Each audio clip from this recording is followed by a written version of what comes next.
This would not catch my attention. Hey, you big-titted animals. 35-year-old male with depression, anxiety. My question regards correlation between the sensation of deja vu and panic attacks. These questions are getting so good. Hi, I'm Dr. Drew, and this is Dr. Drew After Dark. Please be advised that Dr. Drew After Dark may contain sexually oriented content and be unsuitable for young children.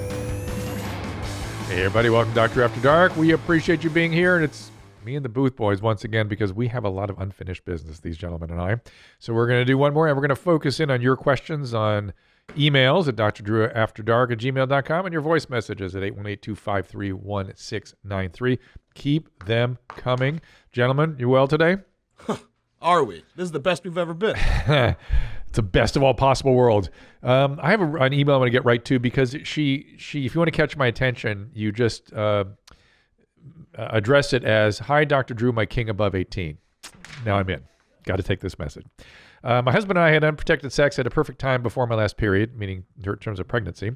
My period is always heavy, but I never had a cramp in my life. I'm not on birth control. We are not ready to be parents at 23. Agree with that. So I decided to take Plan B for the first time.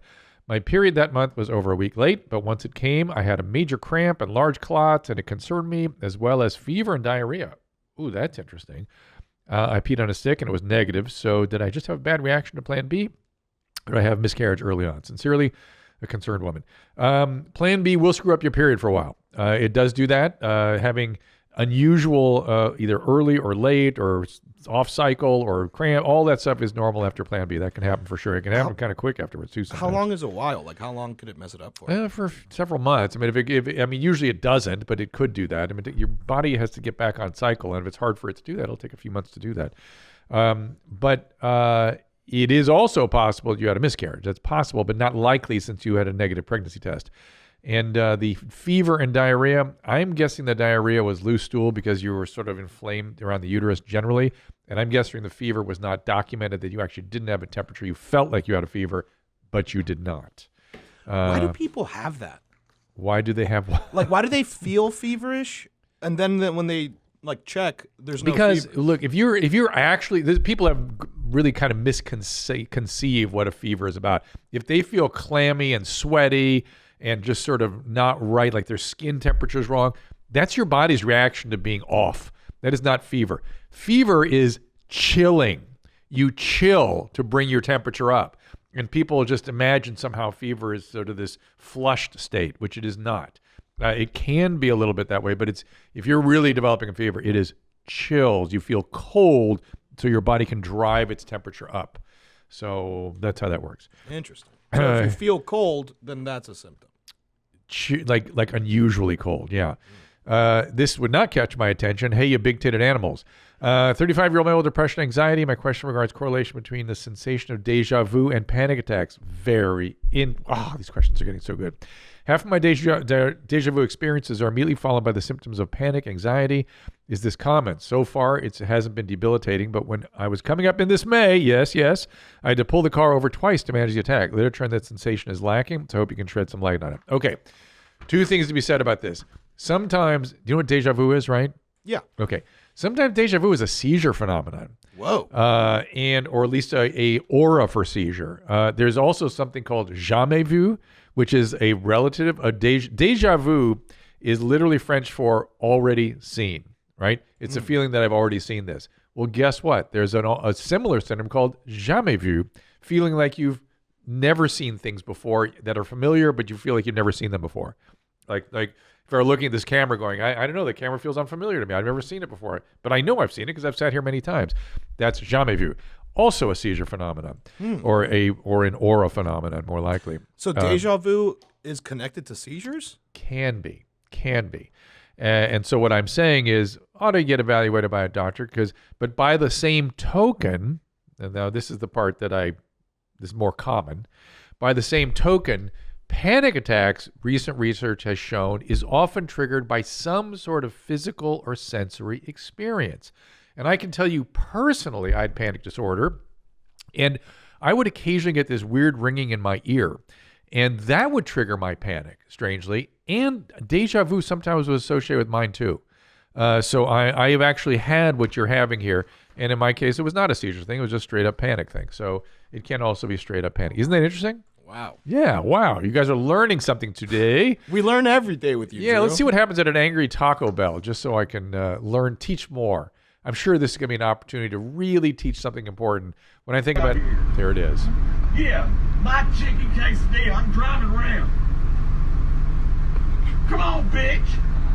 I asked you about my chicken quesadilla. You didn't get it. Bring your motherfucking ass on.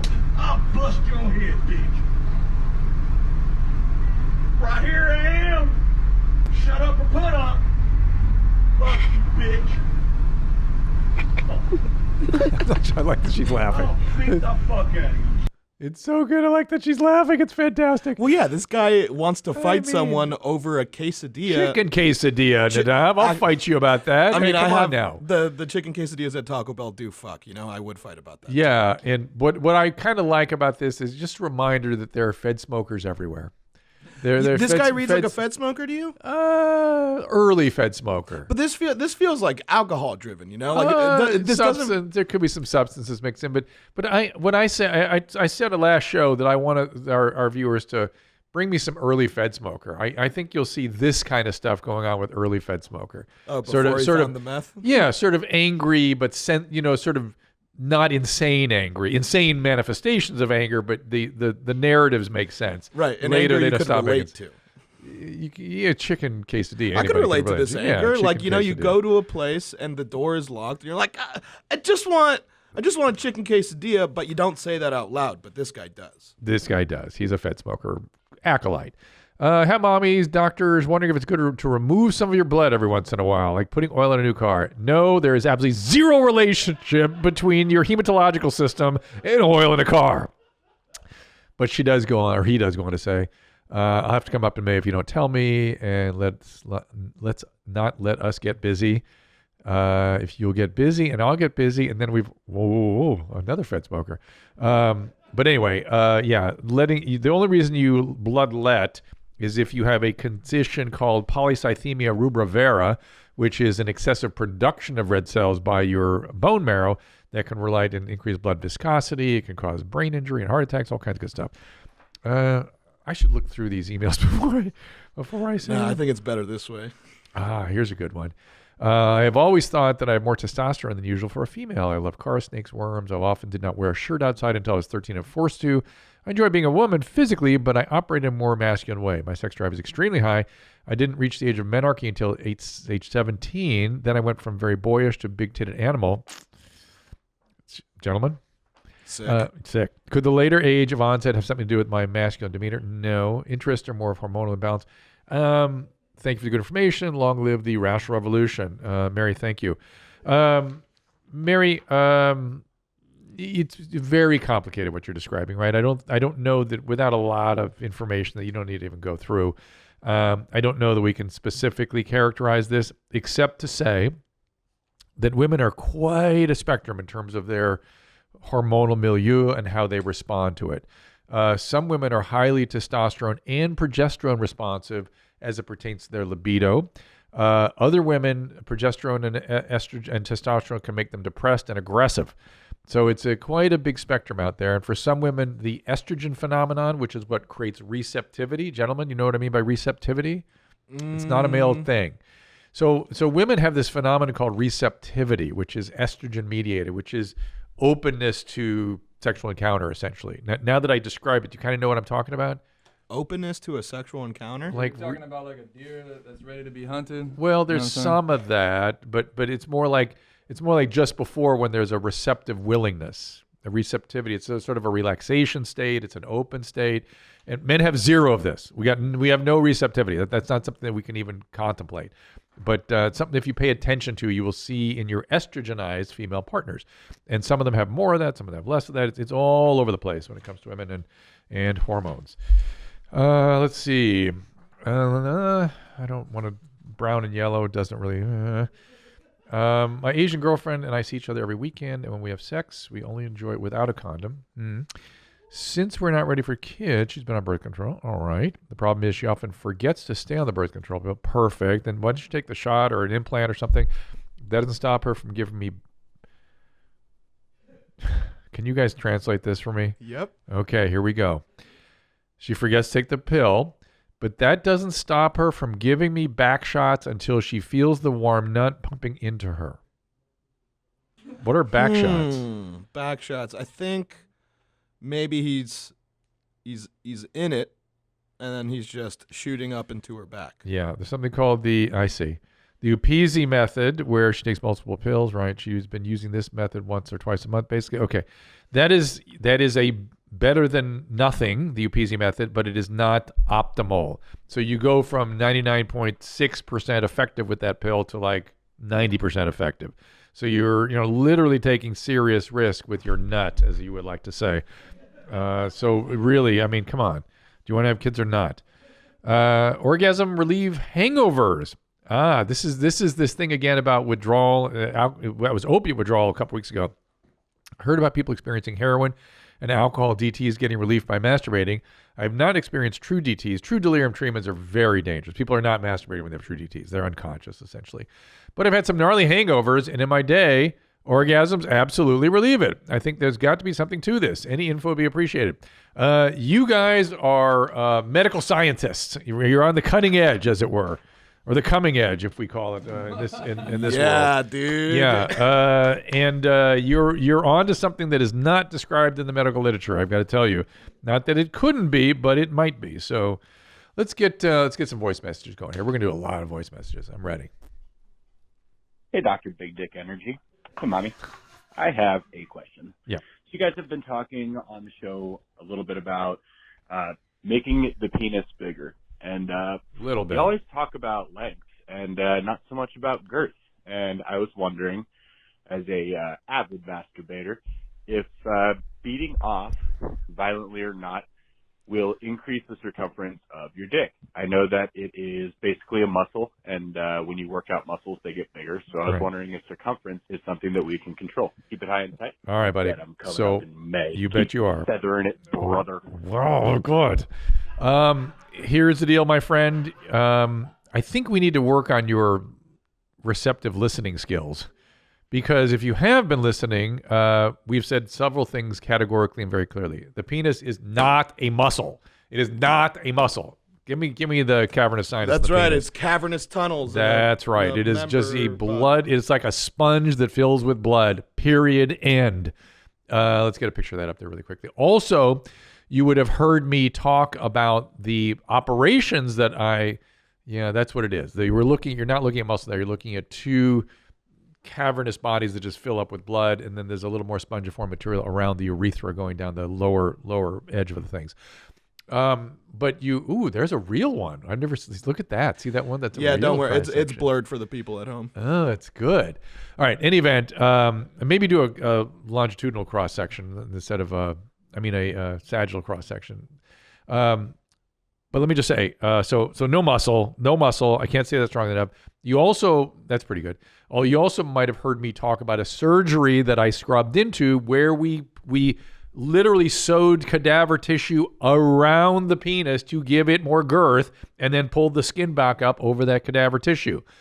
That's what I was talking about. We also talked about how you could break the suspensory ligament and make guys wear weights to kind of pull it out an inch, but you get about an inch or two out, and you get another inch or so of circumference by sewing in the cadaver tissue. But I also said they're not doing that procedure anymore because I guess there were some complications. I wasn't not involved in that stuff anymore, but I don't think they're doing anything like that. Now, did we also show a procedure? Yeah, we did. Where if somebody had a micro penis, you can add a little length by they sort of sew something into the end, and there's various things they can do. You like overlap a muscle or something. But it's all surgical. Now, if you are obese, losing weight can change things quite a bit for two reasons. You'll stop producing the adipose estrogen, and your testosterone levels will go up. And the grass that has grown up around the mailbox will come back down, so you can see the post on which the mailbox is posted. You understand what I'm saying? The fupa will diminish. Am I being clear about? Okay. Yeah. The fupa will go down, and you'll see more penis that way on the outside world. And so there are things you can do, and heavy weightlifting increases testosterone, sexual activity increases testosterone. You can go too far on all of that, right? You run excessively, your testosterone drops. You have too much sexual activity, testosterone drops. So there's sort of a sweet spot for all that. But masturbating vigorously will only give you something called Peyronie's disease, acquired Peyronie, which is let me get a little picture of that for them too. It's a patch, it's a scar on one side from traumatizing, and that will then pull the penis over to that side. Yeah, some images on Peyronie's. There it is. Look at that. A little curvature, a little plaque on that side. That's a good one. And that kind of pulls the penis over. And those are hard things to correct these days. All right, let's go to another. That's a surgery, right? That is often a surgery, that is. But you'll notice, if you go to that picture you were pointing at, to bring the penis in alignment, you've got to cut a pie piece out of the opposite side from the plaque to pull it over. Into the meat? And that shortens your penis. That shortens the penis, see? Oh, and he's like, hell no, I'll take the curve. Yeah. Right? Yeah, I feel like most dudes were just like, I'm going to, like, if they knew that the way to fix it is like, oh, yeah, we'll just take that's a half inch there's off. stuff to inject into the plaque, too, that sometimes dissolves the plaque, and there's even some stuff topically underway that's being researched that you can put on top of it. Yeah, so there's stuff coming other than surgery, but the thing about a curve like that is that it hurts the female partners. They actually complain about pain. Yeah, I feel like most dudes would just try and find a lady with a curved vagina that fits the puzzle piece. Well, there is no such thing, but they would adopt their technique. You know what I'm saying? Adopt a technical move accordingly if you can. But it's hard. It's difficult. Go into the right. It can be painful for the man too. So it's no fooling. Voice message, please, sir. Hello, Mommy Jeans, Papa Jeans, Dr. Jeans, all the jeans. What is up? I have a question that is actually not about white, not about yellow, not about brown. What? Not about any of those. Why are you calling here? About our other favorite, projectile, vomit.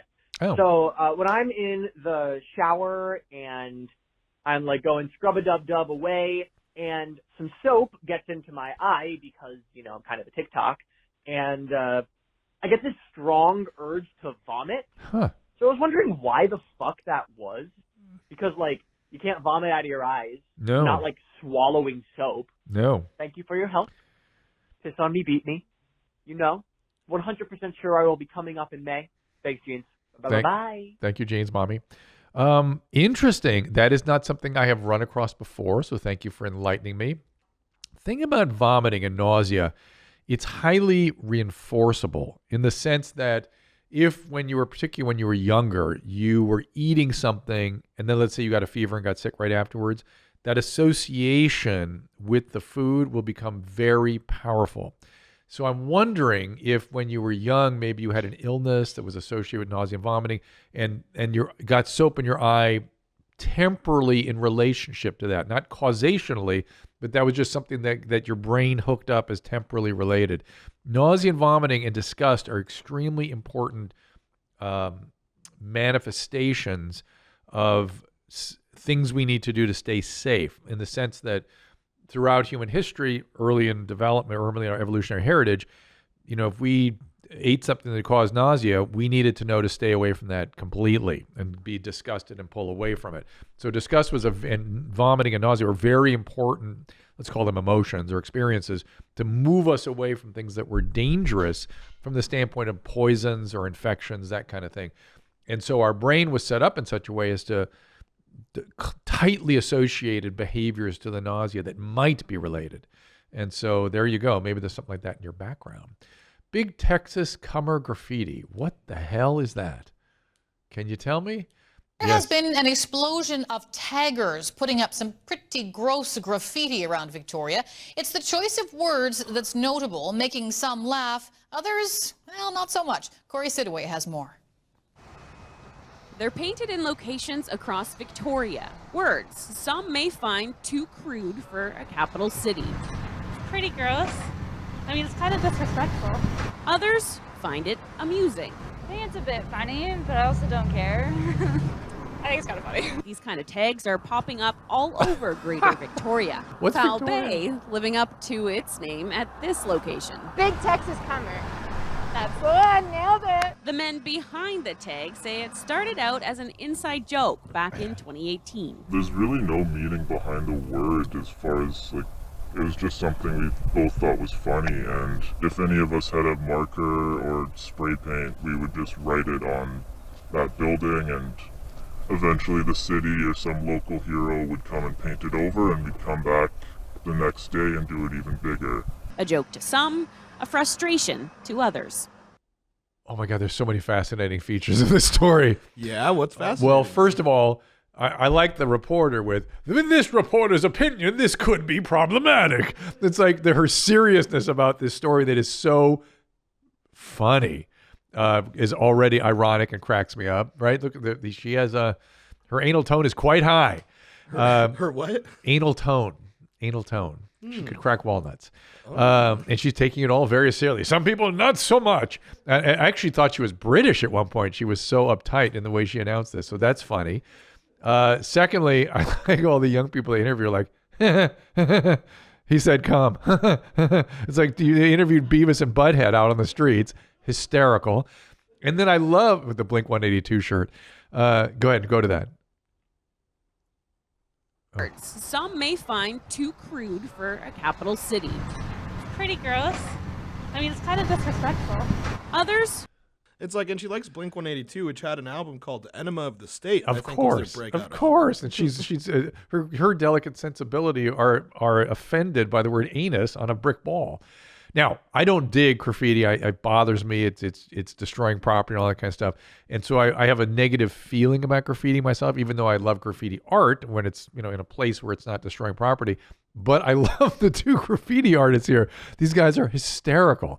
They both have what is it? Big Texas. What is it? Big Texas Commerce. Big Texas Commerce T-shirts and sweatshirts on. They're again Beavis and Butthead. Like Beavis and Butthead got loose with a paint can, and I like the way they characterize people that should try to disrupt their art as what do they call them? Texas do-gooders, some television town do-gooders or something.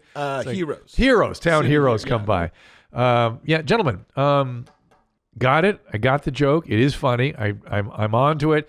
But let's not deface things with that, because then it becomes less funny.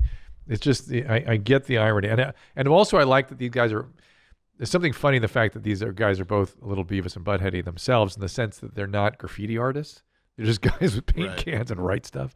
See, but then they're comedians. Be fair. For a while, first it's funny, and then it gets to not funny, and then they do it so much that there's a news segment on it. I think it's back to funny again. Oh, you got something else to show me? No. I just showed you the news segment. Where a news segment. Yeah. A news segment. Yeah. That makes it funny. Yeah. The defacement is not funny, but the fact of what they're doing is very funny. Our friends at Care Of produce products that are formulated with good-for-you clean ingredients that are backed by science, and they are super transparent about the research and the sourcing behind each of their products. That's right. Studies show that it can take about 30 days for you to see the benefits of a new supplement routine. So consistency is a key, and they have easy-to-follow packets that give you exactly what you want, and just open the packet and take it every day. And they have an in-depth online quiz at Care Of that questions you about lifestyle, diet, health concerns to help address your specific wellness goals. And I thought it was an excellent quiz that addressed important issues, and the recommendations they made based on those quiz were really quite good. Care Of makes it easy to declutter your cabinet because they replace all the pills and bottles with a dispenser with convenient packets of daily vitamins. So for 50% off your first Care Of order, go to takecareof.com, enter the code Dr. Drew 50. Again, 50% off your first Care Of order by going to takecareof.com, enter code Dr. Drew 50. And again, you're going to get 50% off your first Take Care Of set of supplements and vitamins. Do it right now. Takecareof.com, code Dr. Drew 50. There are a couple of dad bod videos up there. Oh, a cool guy and a follow-up cool guy. I'm fascinated. Yeah, I'll show you both of these back to back. Okay, here we go. Okay, ladies. Dad bod. You see it. Single, still looking, putting myself out there. Ladies, don't just scroll by. Say hello. Stop.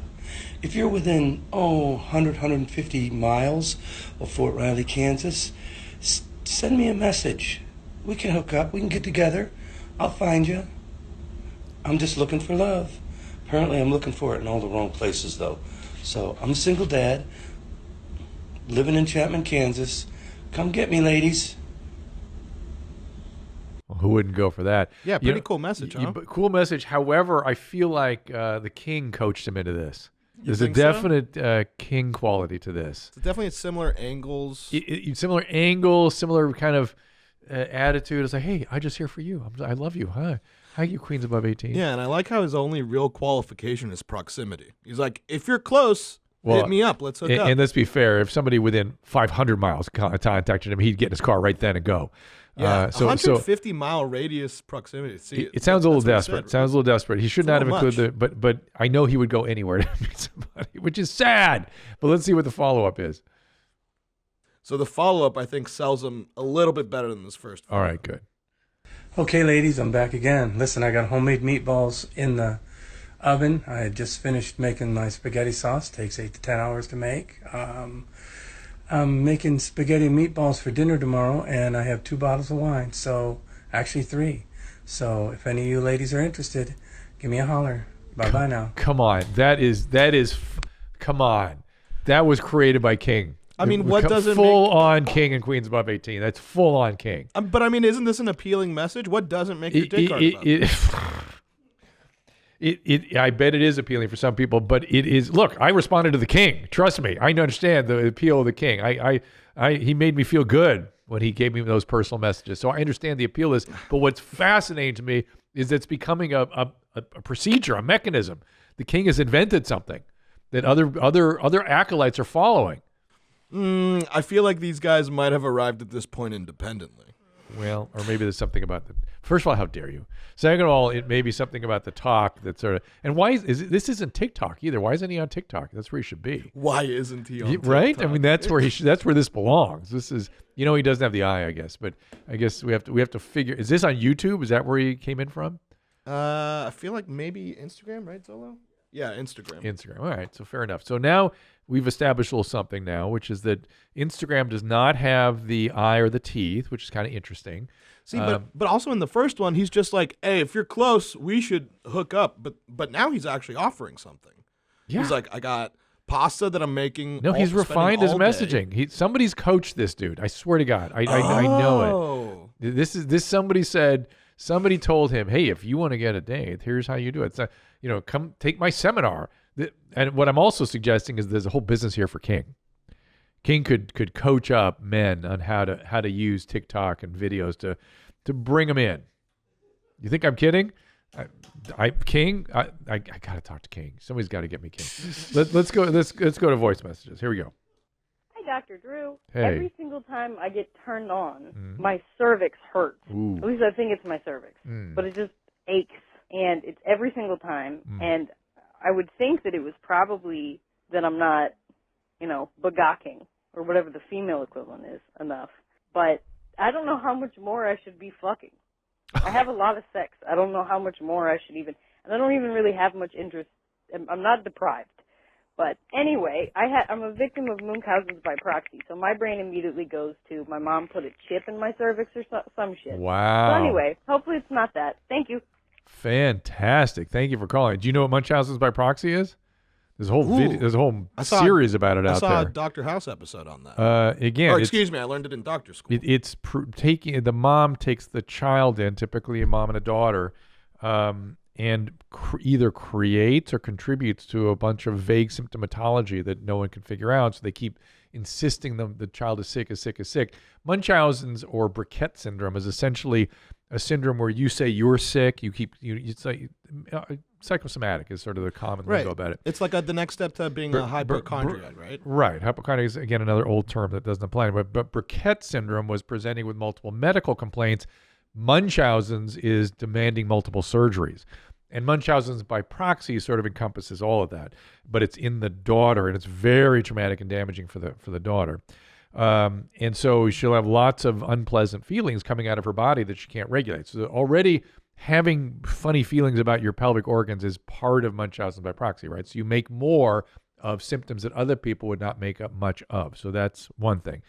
The other thing is you're building a case for having the female version of blue balls, which does exist. You can get pelvic congestion that can be uncomfortable. But as you're saying, it doesn't really fit with that because you have lots of sex and you're not having a lot of built up desire and stuff. So it doesn't really fit. There can be a lot of other stuff going on in that region. You got to get examined. You could have cervicitis or endometriosis or all kinds of stuff. Can cause. This is a very vague symptom. There's no way you can locate it in your cervix. Your cervix doesn't feel anything, right? You can't say, oh, my cervix is itching right now. No, what you're having is some sort of pelvic discomfort in and around the upper part of the vagina and why. Somebody needs to look in there and figure that out. Maybe get an ultrasound too.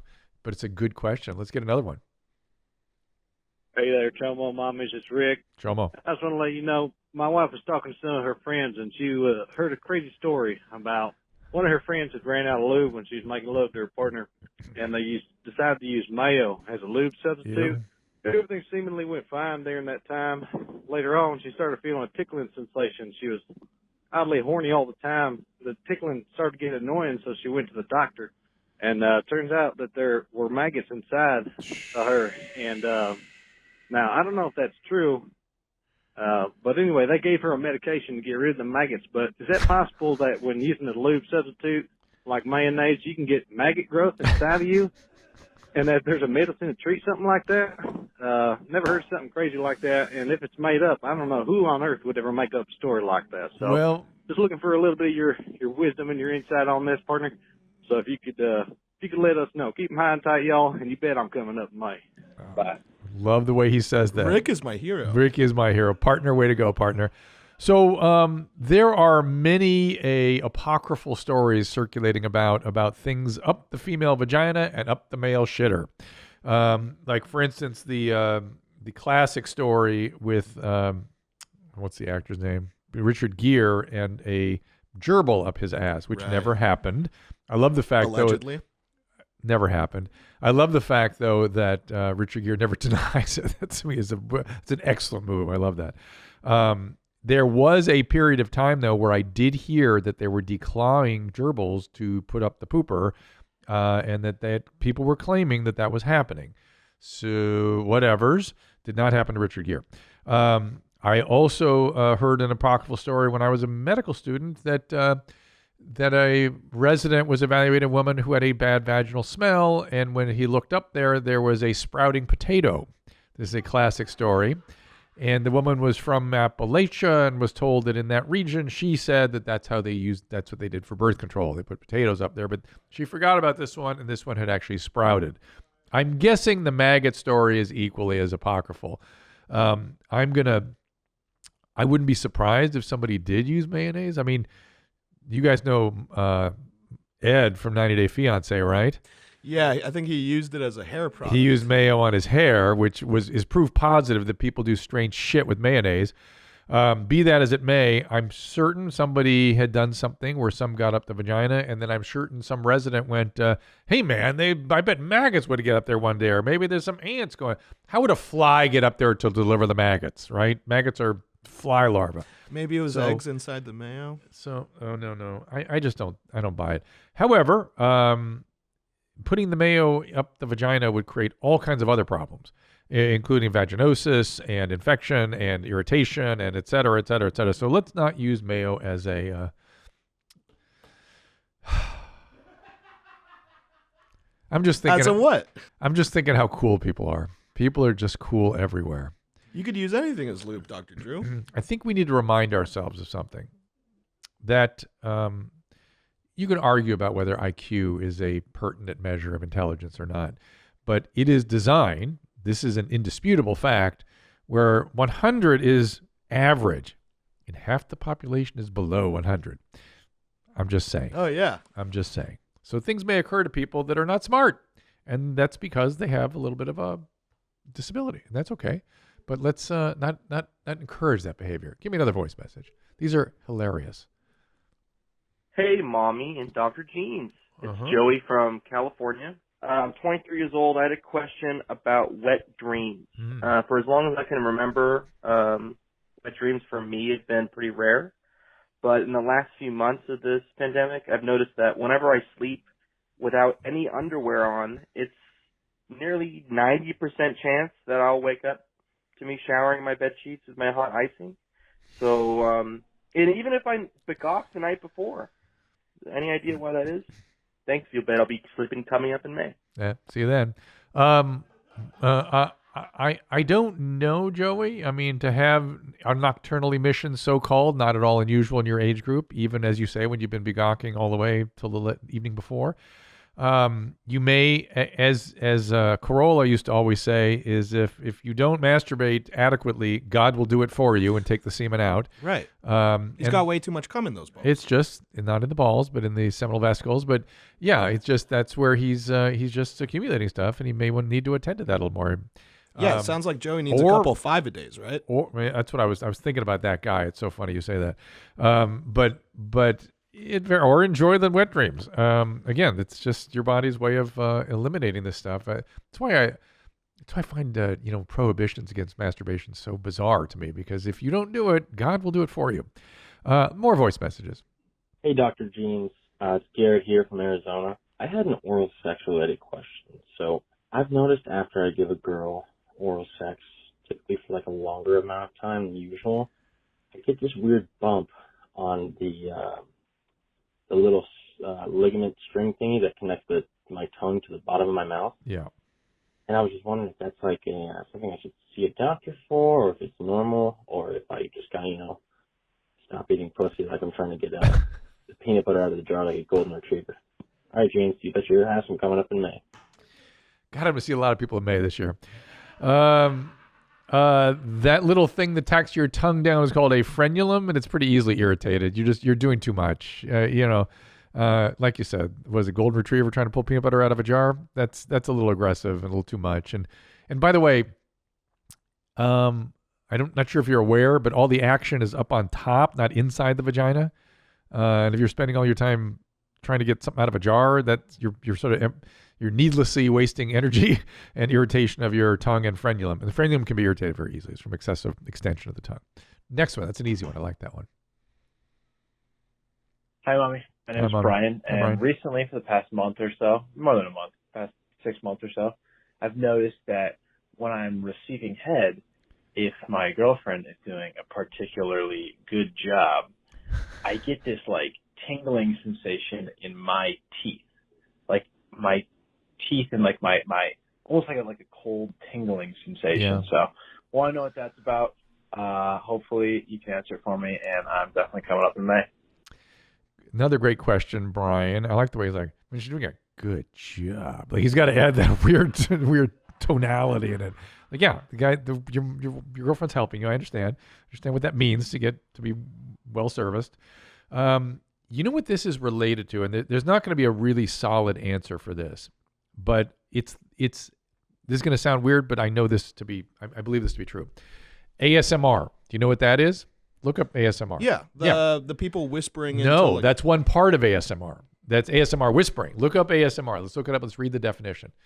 Because it's about an activation of the autonomic nervous system through these a feeling of well-being combined with tingling sensations in the scalp and down the back of the neck, experienced by some people, and I'll tell you it's going to be in the hands, teeth, and face, due to a specific gentle stimulus triggered by things like whispering voices, paper tearing, scalp massage, and sexual arousal for some people. Oh. So it is a activation. It's probably also the source of whatever this is, where there are connections between these sensory experiences and these uncanny sorts of tingling phenomenon. Probably how acupuncture works.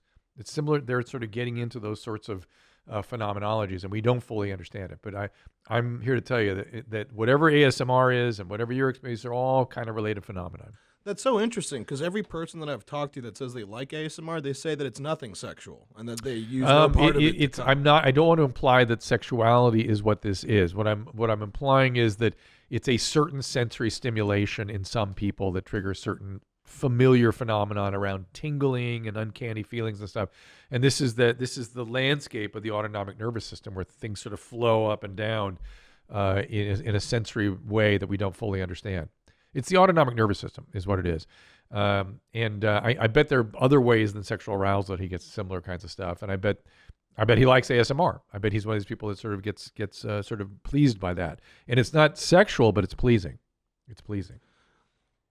Right? Yeah. You guys are all ears today.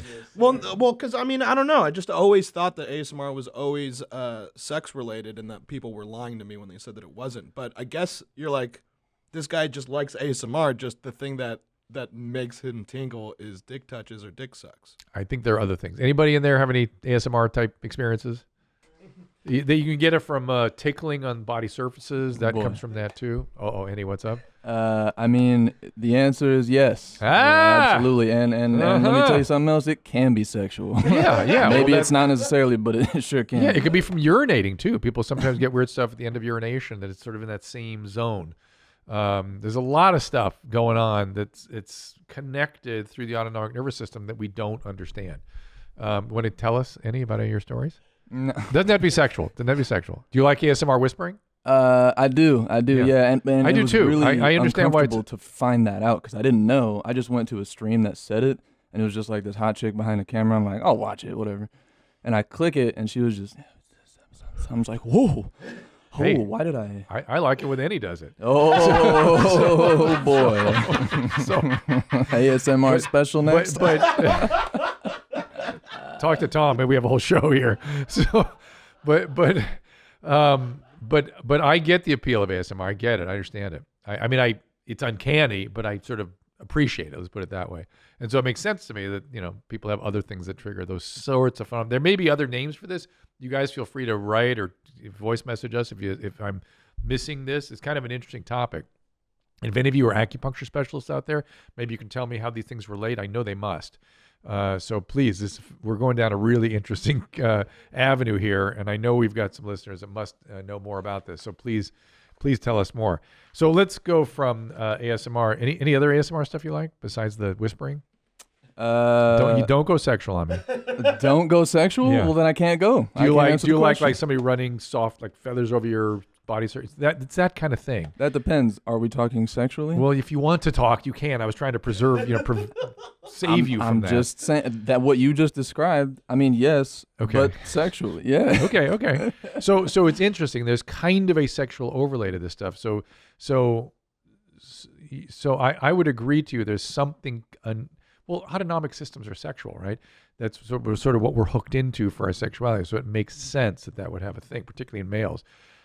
Wait, real quick. Also, that thing that he was talking about, though, in his teeth and like all around, I understand what he's saying, but I mean, I always thought that was just like it was a bomb version of an orgasm. There's like orgasm, and then there's like that fucking orgasm. Yeah. You know what I mean? In some of that, there's another issue, which is you're bearing down or hyperventilating, which can make your face go numb.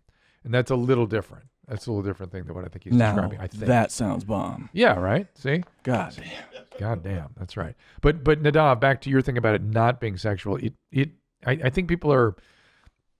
It's not specifically sexual, but it easily overlaps with sexual phenomena. I'm so glad you gave me this ammo. I'm going to shove this all in their faces and let them know that it is sexual and that they're coming and just not telling me about it. All right, let me speak. This is a really long email I've got here, and I'm not sure where we're going with this, but the reason I'm reading it, because right in the middle of a long paragraph, what jumped out of the page was abnormally fleshy anus.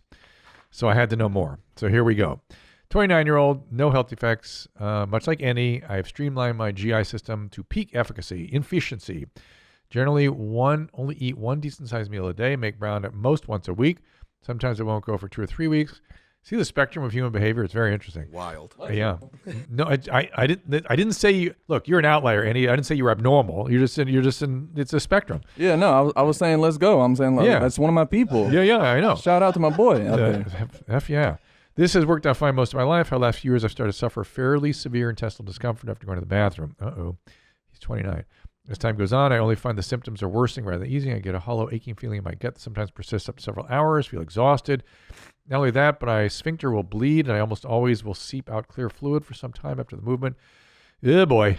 You could have something else going on. I mean, you could have inflammatory bowel disease or something like that. Obviously annoying to the point where I feel I can't do much else on that day. I feel I should note I do not engage in anal play, blah, blah, blah. Thank you for that.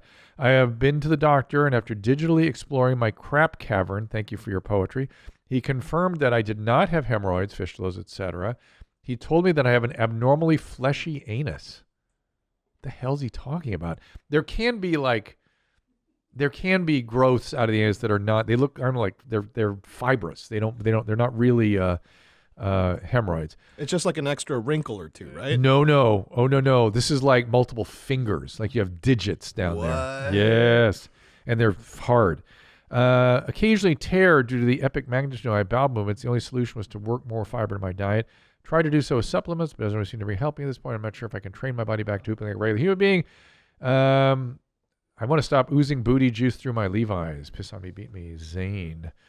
Zane, you've got there's one right there. Those are warts and fleshy anuses. Yeah, we can't show this to the people at home, but if you guys want to follow along, just look up fleshy anus. No, look up fibroid or fibrous anus or fibrous growth or fibrous anus. We'll see. Fibrous polyp. That looks like an extra digit. Yeah. That's sort of coming down from the rectum. Fibroepithelial polyp. There you go. Those are the guys. Anyway, so you can have these little things down there. But my friend, something is going on. And trying supplements will not be sufficient. Probably what you're going to have to do is you're going to have to evacuate everything, like start over, which means, and you should do this under doctor supervision, which means taking like a magnesium citrate bottle or a Miralax, a lot of that, and getting it sort of pushed through and see where you are. Kind of like prep for a colonoscopy, very much so. And then you have to introduce serious bulk, which is bran or Metamucil, psyllium husk in real quantities, not supplements. That's not going to do shit.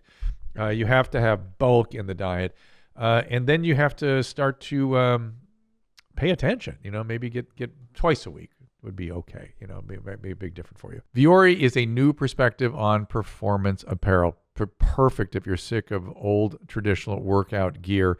This is clothing you can wear all day in any setting, whether you're running, working out, working at home, whatever it might be. Incredibly versatile. It can be used for just about any activity. And if you're happier on a healthy planet, Vuori is 100% offsetting their carbon footprint. They're also reducing and offsetting 100% of their plastic footprint from 2019 and beyond. They're utilizing better sustainable materials for their products, empowering your best active life without harming the planet. Look, as I said, it's comfortable, it's designed to look great in everyday life, and it's perfect for any workout, any activity, even lounging, whatever it might be. The men's core shorts, the most comfortable lined athletic short out there. The men's poncho short, perfect for lounging, also good for work. Vuori is an investment in your happiness. For our listeners, they're offering 20% off your first purchase. Get yourself some of the most comfortable and versatile clothing on the planet at Vuori.com/Drew. That is VUORI.com/Drew. Not only will you receive 20% off your first purchase, but enjoy free shipping on any U.S. orders over $75 and free returns. Go to Vuori.com/Drew and discover the versatility of Vuori clothing. Let me tell you about our friends at Honey. Now, we all shop online, right? And thanks to Honey, manually searching for coupon codes is a thing of the past. It's a free shopping tool that scours the internet for promo codes and applies the best ones it finds to fit your cart. That's right. They support over 30,000 online stores. Why would you not have this? That's right. You're shopping on your favorite sites. When you check out, the Honey button drops down, and all you have to do is click Apply Coupons. Let's say when I was buying a keyboard, they prompted me, and they knock off 10%. Click on the button. It's over. That's it. Honey has found its over 17 million members, over $2 billion in savings. Think about that. If you don't already have Honey, you could be straight up missing out on free savings. Why wouldn't you do this? It's literally free. It installs in a few seconds, and by getting it, you'll be doing yourself a solid and supporting this podcast. I wouldn't recommend something that wasn't as easy as this. I use it myself. Get Honey for free at joinhoney.com/dark. Again, that is joinhoney.com/dark. Dark. I want to see some more videos, gentlemen. Voicemail. Okay. I want to see more videos. I want to see a couple more videos, and then I'll go back to voice messages. Here, you know what? I got a couple horrible or hilariouses that that's what I want to see. I want to see this elephant thing. It's been up there for a while. It's got my intrigue. Exactly what I'm hovering over. Yes, good. Intriguing. Yeah, good kitty.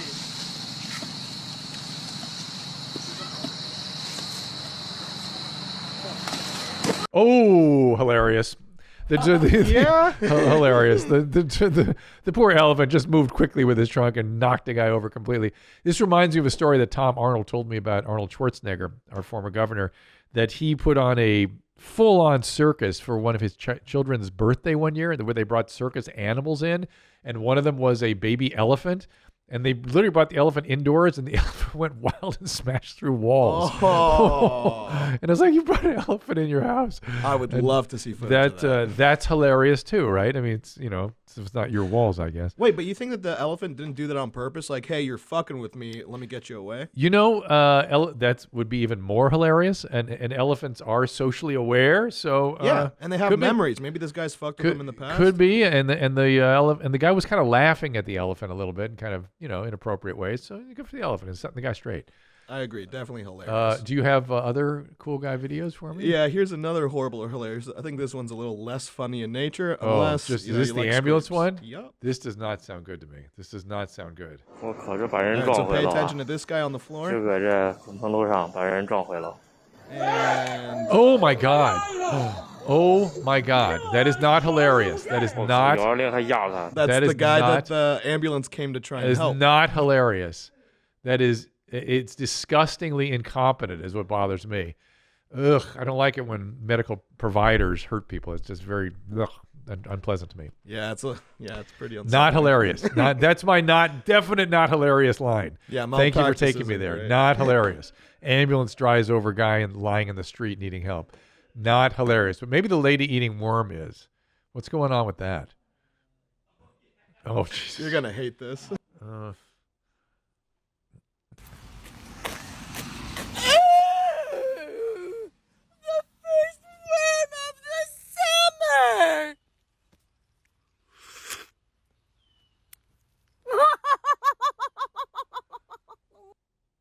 I sort of like it because that's not. She's joking.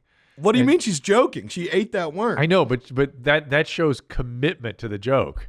Oh yeah, she's committed. She is committed, and if it's not commitment to the joke, she needs to be committed to a hospital. So I'm hoping it's commitment to the joke. And what's wrong with swallowing the first worm of the season? Good for.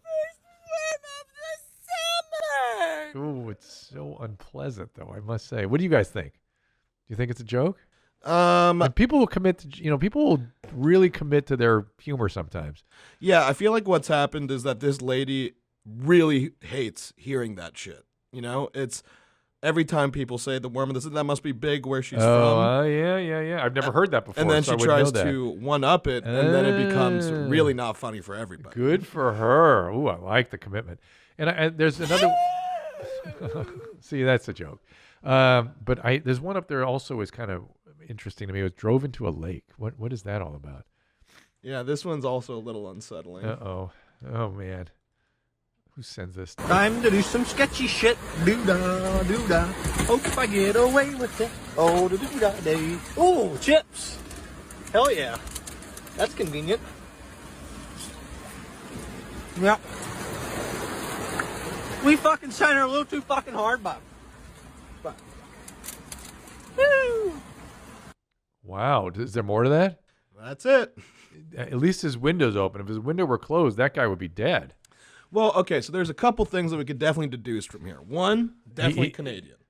The voice? Like, ooh, got some chips, bud. Yeah, but it could be northern plains too. You get up in northern Minnesota and stuff. It's sort of like Wisconsin. And then two, this guy's definitely alive because if he went all the way in, there's no way we'd get this footage. Okay, fair enough. It's a little Fed Smoker-esque car. You know what I'm saying? Doesn't it remind you of Fed Smoker's car, like early Fed Smoker? See, but I think that maybe that's only because all the water. Why does he have a hospital band on? What is that? Is it hospital? No, I think it's one of those rubber wristbands, like the Lance Armstrong. Like he's supporting a cause. Right. I wonder what cause that is. Okay, and those are not U.S. chips. You're right. Those are not American 7-Eleven chips. So I'm going with Canada again. I gotcha. Yeah. And go back a little bit more. I want to see that dashboard. Is that a CB on the dashboard? Can't really see. Oh. See that thing hanging down there? Yeah. Maybe it is a radio. Yeah, it's like the guy's got a CB in this, and it's an automatic. It's not an automatic. It's a clutch car. Like it's a car with a manual transmission. Yeah. Very weird. Please, anybody that knows anything about this video, send us more because now I'm just intrigued. There's a story here we need to know. Right. It's a gigantic why. Yeah, not just why, but who and what's going on here and what was that. Do you have any? Just because I'm enjoying this. Any TikToks maybe? Are we out of that? Yeah, I think I got some left over. Okay, anything good? That's a good question. That's Just a good a minute or two of question. TikTok to make me happy. So let's. Let me see. Yeah, all right, I got some. Okay, good. Yo, where are the goth girls at hitting me up on Facebook? Why ain't any goth girls fucking hit me up on Facebook? That's what I like. He's got the cool guy teeth, and I like that he's so high he can't even say Facebook. He's saying Facebook. Yeah. Facebook. And he's also a Satanist. It's his handle is Satan's Child 666666666. Well, he ought to look into other guys' wives. Maybe that'd be something for him. This guy I like, but strangely, I don't know about you guys, but I like this guy better than the other Satanist we saw. Was that this show or last show? I can't remember now. I think it was last show. Yeah. And yeah, I think because this guy seems like there's a fun. He's a part of happy him. Satanist. Yeah, he's a kind Satanist. Okay, good. I sign off on this guy. Hope he found somebody. Hi. Uh-oh. I want to sing a song. I'm going to sing it for you. But it's another request. And the request is from Jamie. She wants me to sing about COVID-19. So the name of the song is Jamie COVID-19. And here we go. Jamie wants to go get a shot. Jamie wants to go get a shot. Jamie wants to go get a COVID-19 shot. Okay, bring me more of that guy. I must see more. I must know more. I got to go visit him. I'm all the way intrigued. What's going on with this guy? Well, first of all, at first I thought it was going to be a joke. And then I'm like, oh, no, this is him. And he reminds me of Bigfoot from the Stern Show a little bit, who to me is an uncanny neuropsychiatric syndrome that's hard to understand. And that's what I see here with this gentleman. I'd like to know more. But he's got the cool guy teeth, so I know he's a cool guy. And he is he's lying in a well-upholstered, beautiful headboard, right? You see all that? Yeah, like all the signs say this guy's probably normal. Oh, but it says he shouldn't be on TikTok, is what it says. Like, right. So, like he is somebody's charge, and they let him loose with a phone, and oh boy, here we go. And it almost looks like he's on silk pillows, which is very intriguing. So I must know more. What is his at your? I gotta look your Eric time. I'm sorry, I have to look it up right now on my TikTok. So here we go. Okay, here we go. Checking. Do you guys mind while I take a second here, because this is important? At YUUR, your Eric. Yeah. ERIC. Mm-hmm. Time TIME. Comes right up.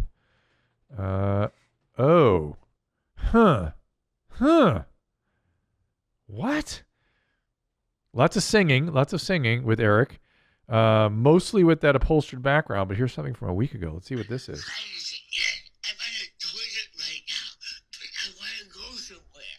If I go somewhere, I might have to go poo-poo. Jesus.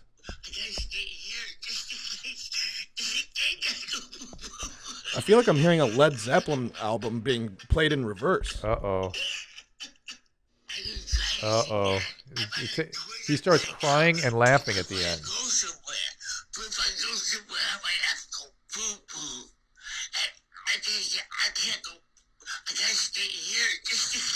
Jesus, this is bumming me out, man. Yeah. So we should not be making fun of this gentleman. I was right in the sense that this guy is someone's charge. You know what I mean? That someone's charge? He's not living independently. You know what I'm saying? Oh. He is. Well, here's this. What is this? Oh boy. Wow. Sounds like a noisemaker. That's him doing it. So first impressions, what are you seeing? If I'm feeling bad that we're making fun of this gentleman. I don't think we should make fun of him. I think there's really something. I think either that or he's the best actor I've ever seen. Oh. No, I think he's impaired and we shouldn't be making fun. And somebody is taking care of him. That's what all that upholstered stuff is. So horrible, neither hilarious nor horrible. Not our business. I'm glad he's enjoying himself on Twitter. On TikTok. On TikTok, I beg your pardon. And he is singing. He's singing. He seems like he's good-natured. He's got someone's attention. And he's being well cared for, and that's what's really important here. So, and he might be like Bigfoot if he didn't have the caretakers. You know, Bigfoot lives in squalor. Now he's in prison, and he has trouble living independently. And there are brain conditions that make it difficult. And thank God these guys. Oh, you're looking at Bigfoot. If you know Bigfoot, you're saying this guy's in prison? Yeah. That guy who's on the can right there. You never heard him talk? Oh, Christina. No, Christina Howard Stern is the son that you and Christina are. Yeah, she would be very. He ends every sentence with "It is." He goes, "Hi, it's Bigfoot. It is." That's Bigfoot. He's a very interesting gentleman, but lives a difficult life. So let us hear some voice messages. Hi, Dr. Jeans. I'm just following up on a conversation you had with Christina about a straight cis woman being primarily interested in male gay porn. And I've never said this out loud, but that's what really gets me too, especially gay male threesomes. So my thought process behind this is it just really looks like they're having such a fabulous time, especially the man who would be in the middle of that threesome. You know, there's even porn where the bottoms are ejaculating, you know, while this stuff, it's, I don't know if it's more visual or just something that I can never experience because I'm not a man. But yeah, that's kind of my experience with it. So keep 'em high and tight. You bet I will. I'll be coming up in May. But fascinating. Thank you for the call. And Christina, I did walk down a little bit of a rabbit hole with that. And here's what I think is going on here. You probably like getting males to reach an orgasm. That's probably something satisfying to you. So here it is now in a situation where the male is the center of attention of other male affection, let's say. And that crossover of, let me put it this way. Women, I was talking earlier about things that women experience that men don't experience, things like receptivity. The other thing I've heard women talk about a great deal, for instance, let's go to Annie for a second. Let me show you the difference here. Annie, if you were in a threesome with two women, what would you be interested in? Why would that turn you on? What is it about having two women there that would be interesting? I get to please both of them. You get to please both of them. And in terms of, and it's sort of doubly arousing because you're looking at two women as opposed to one woman, right? Yeah. Well, I'd more focus on the fact that they could do two things at the same time. Yeah. You know? To you. Yeah. So here's what women, when I've heard women, you have to listen carefully. I heard Robin from the Stern Show talk about this. When they talk about a threesome with two men, they go, I like that because it's two men paying attention to me. Like focusing their attention on me. And as a male, you're like, what? That doesn't really sound appealing. What you want is you want to be focused on these two. It's a really interesting difference. And so I think when this woman is seeing the male attention being focused on a male and the male orgasm as part, that's just a crossover with the things that motivate you and arouse you. It's all good. It's fine, but it's interesting. It's interesting. And sometimes people don't like having the same sex sort of in the video because it's kind of competitive or something. They just don't like having the men often sometimes just don't like seeing a man in their porn. They just want to see the woman as though it's there for them kind of thing. I was gonna say too, it's like pretty normal for dudes to watch lesbian porn all the time. Absolutely, 100%, 100%. And I don't want to give the impression that there's anything weird or abnormal or anything about it. It's just one of your preferences. But that isn't it interesting that it exposes certain motivations that women have that men don't have. That's all I'm saying. That are predominate with women and not so often in men. Give me another one. I am not done with these voice messages. Hi, big-titted Hitlers. Big-titted Hitlers. And I've been to many rehabs and all that shit. I've been sober off of Xanax for a year. I've been sober off of all hard drugs, whatever. I was prescribed gabapentin, and I think I have I think I formed an addiction to gabapentin. Is there any long-term effects of gabapentin? I've tried to research about it and I can't find anything, but am I just using that as another drug? Right. Do I need to go to rehab for gabapentin? Okay. That sounds pretty. I love you guys so much. Oh, thank Peace you. out. Listen, I hope you're hearing my answer because this is very, very, very important for you. Talk to your sponsor about this. And if you don't have a sponsor, you need a sponsor because that prevents this kind of thing from happening. That if you take gabapentin over 1,200 milligrams a day, like you could take 300 milligrams 4 times a day and be pretty good. But over 1,200 or so milligrams a day, it starts to act like Valium. It's much easier to get off, usually, though sometimes it can be tough, particularly if you get up towards 3,600 milligrams a day. It can be a problem. But if you're around 1,200 milligrams a day, which is sort of a normal dose, it's pretty easy to taper that down and get rid of some of that motivating effects. I doubt you're addicted to it. I really doubt you need to go to treatment for it. But this is back to the sponsor thing again. The behavior of putting pills in your mouth to regulate your emotions, you want that behavior to break, right? And that's probably why this feels uncomfortable to you. You're using the pills that are really there for post-acute withdrawal and for mood stabilization. You're kind of using them the way your addict self has always used substances. So maybe settle it down, talk to the sponsor, get it on a structured regimen, maybe reduce the doses, and get back to your program. And if you're not doing a program, this is a sign you need to be in the program. Next one. Good question. Hey, Dr. Drew, it's Alex. And Nicole. We were just wondering, is it weird if you leave pee in the toilet? Because my wife will flush it and then pee and then flush it again because she believes if she pees on top of my pee, possibly something bad will happen in the vaginal area. Can you give us an answer to this? Keep them genes high and tight, baby. Yeah, man.